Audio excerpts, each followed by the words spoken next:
Viens Mimi, viens Mimi, viens. Elles ont chaud. Les voilà de retour à la ferme. Ces moutons n'ont passé que 2 semaines en alpage. Ces éleveurs ont décidé de redescendre le troupeau après une attaque de loups. Oui, c'était tout en alpage. Et ceux qui ont une marque rouge sur le dos, c'est tous les blessés.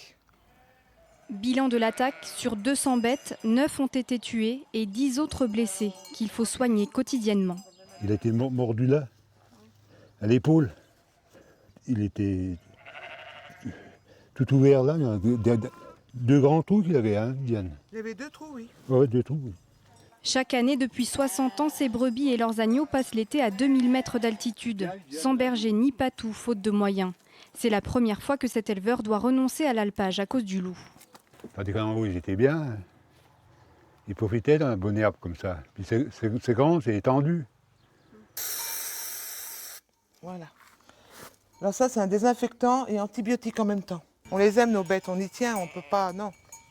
Quand on voit des agneaux, ça nous est arrivé en descendant de montagne, des agneaux qui agonisaient, il fallait les assommer pour qu'ils arrêtent de souffrir, quoi. Non, c'est pas possible.